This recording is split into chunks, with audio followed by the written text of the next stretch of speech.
Hey everybody. Oh my goodness, I know, I have been gone for so long. I guess basically it's been 1 year. So welcome back to my channel. Thank you guys so much for clicking on this video. If you are new here, my name is Coco Franklin. I am a full-time professional roller skater and yoga instructor. And this channel is about a whole ton of things, but today I'm just pretty much gonna address like why I decided to quit YouTube last year, and if I'm going to come back on YouTube, and just a lot of personal things about I'm just going to talk about some personal things that went on last year in 2020, and I guess let's just get into it. I thought it would make sense to film kind of back where I left my last video off. If you haven't watched it, maybe you want to click here or here. I don't know where this is gonna be once I edit it. The last time I talked to you guys, I was pretty much homeless. Not necessarily because I was like couldn't afford a place. It was more with COVID lockdowns and you know, being stuck in the US when I was living in Germany still full time, but I had flown over to the US to do my workshops because they were already booked, people had already paid, so I needed to make sure I was here. Clearly now I don't live in a van anymore, and I hadn't lived in a van all last year, but at the beginning of last year, that was the only place that I could get because of COVID and people being afraid of COVID and not being able to stay with family members and friends and like all that stuff. So it was a lot. So the next thing I really want to talk about why I left YouTube. And I didn't plan on like leaving YouTube, but it ended up me just quitting. A lot of stuff was happening in the world besides like COVID and just like a lot of personal things in my life. But on top of all that stuff, just a lot of really sad and negative things that were going on in the skate community. A lot of people just attacking everybody online. Then on top of that, of course, we were having our Black Lives Matter conversations. Just for me, it was personally just too overwhelming and painful to try to kind of like talk on YouTube like everything was okay when it wasn't.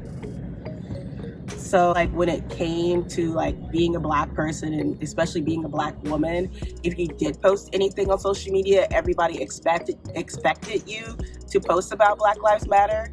And considering that I wouldn't say that I'm an activist, I don't consider like my platform to be like an activist platform. That's just never been my like strong point, and I've never been a person to like go to rallies in general. I just didn't feel comfortable, but at the same time I felt very bullied, unfortunately, because of that. Apparently I wasn't posting enough about Black Lives Matter. I wasn't posting at all, and that was hard because I was going through my own, you know, Black Lives Matter experience, and I think last year it was just different for everybody.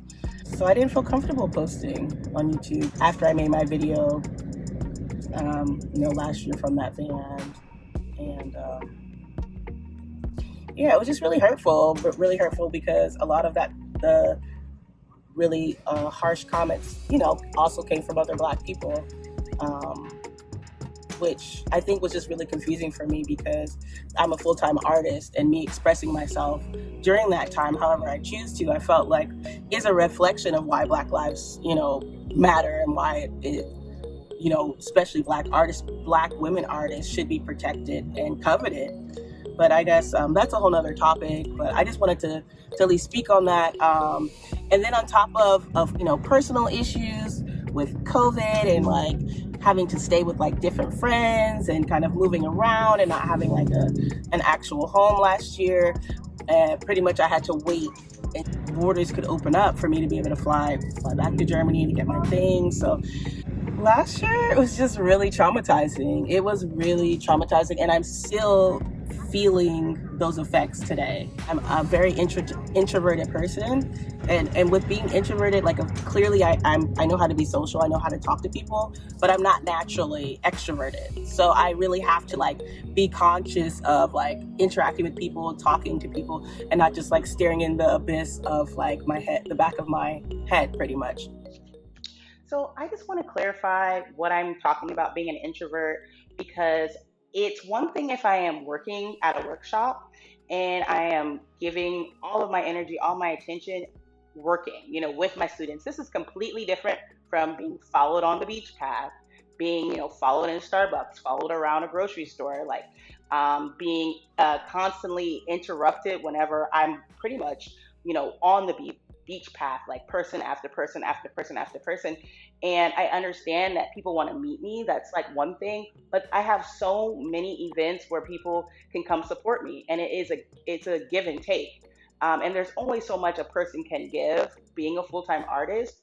So it's just really hard having that overwhelming need for people to want to take even more of what you give online, um, without really coming to any of the events that you have.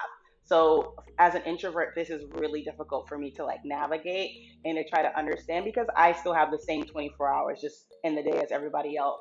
And I'm trying to get my skate on too, and in the hour that I have that I give myself, that I'm there. So I just want to clarify that. That was really difficult with like blowing up on social media, being introverted, being recognized in public. Blew my freaking mind. Like, I didn't expect that. I didn't think about that. I didn't think that would happen.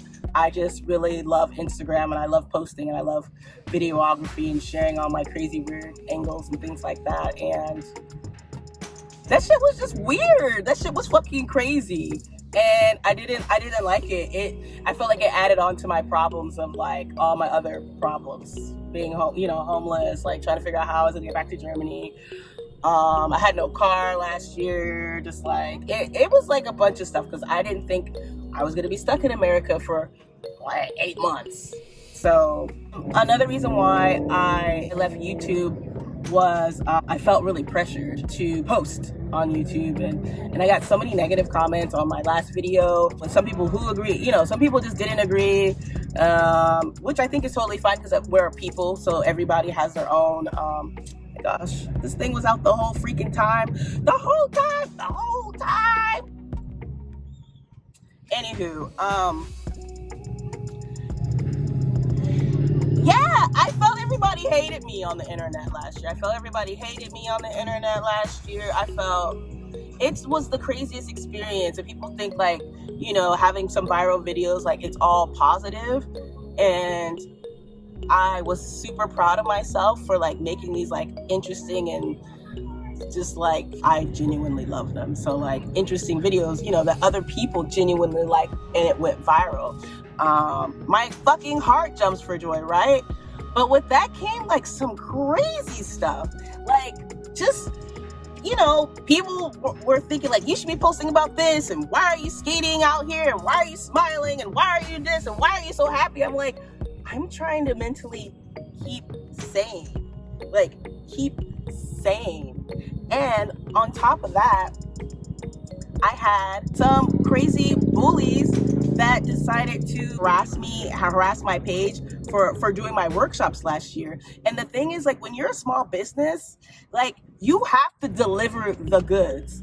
Also, everything was outside, and everybody at this time wanted these workshops that they already paid for, mind you. These people already paid for their stuff, right? I already booked tickets, I already booked hotels, I already spent hours and hours on like what I was gonna teach, where I was gonna teach, and what I mean by where, like the locations, the time, and like ticket sales and emails and answering, like hours and hours and hours and hours and hours and hours and hours went into coordinating my US tour last year. Every year, it's time consuming. So not only that, going through Black Lives Matter and just living in a freaking van, I was going through being canceled for doing workshops by people that are just really unhappy. And these same people preach about Black Lives Matter or protect Black women, but then they're the main ones coming for Black women and harassing other Black people. So that really just like put me in a different mindset between getting, hateful comments about not posting about Black Lives Matter, being a hateful comments about some people saw like, that my partner wasn't Black. So people was like upset about that, being mad that I had a viral video, people mad that that I was teaching workshops during the pandemic, when the customers asked me to come because they were crying. People were so sad and miserable, including myself last year, and they said that skating literally saved them from their eating disorders, being out, depression, you name it. For me, I couldn't stop crying last year. And I remember I used to skate like every single day, up and down, up and down. I remember people used to bully me because I didn't have a mask on, even though there was nobody around me. I'd be crying doing my skate. That's why last year I wore sunglasses like every video I made, because I would cry. And then I'm like, okay, I want to make a video. It makes me feel so good. And like, I'm going to practice this. I'm going to do that. I'm going to practice this. I'm going to do that. I just was crying my eyes out. So that's what happened last year. That's what happened last year. I did document a lot because I had so much downtime, as we all did last year. And I documented a lot. I talked a lot in my, videos that I videoed. And I was living in that van for a while. So I documented that. A lot of you guys wanted, me to give you guys more information on the van that I was staying in. But I just didn't feel comfortable because so many people were very invasive once my videos started to become popular. I was getting followed. Just really uncomfortable things, and that also really made me not want to post on social media. And if you've noticed, even on my Insta stories, I'm not really showing anything anymore. Well, I do want to change that, but I just don't feel comfortable anymore. It's just really sad. But I do want to leave this video on a positive note, because it's not all bad. But I want to be transparent with everybody, because I know I show a lot of fun stuff, and if you don't read my captions, then you don't know that I'm really going through stuff, or I really do go through stuff just like everybody else. But my life isn't rainbows and butterflies. I have problems too. I have problems just like you guys. Everybody has problems. And I just felt last year people just didn't give a fuck about that. People just want what they want from you. And if you're about to die, they don't care. If you're mentally unstable, they don't care. They just want to you know what I mean? Go for it. And that was just hard to experience. And guess what? That's just what it is being, online, being a social influencer, or being an instructor, or being a well-known instructor, and that's just kind of what comes with it. And I was stupid and naive to I didn't think about that. I didn't think about it. I didn't think about the negativity that was going to come with it. On top of it, we had a lot of other issues that made last year just suck for me. It just sucked. It sucked. But yeah. So, I guess I want to wrap up this video. It's fucking weird. I know it's weird.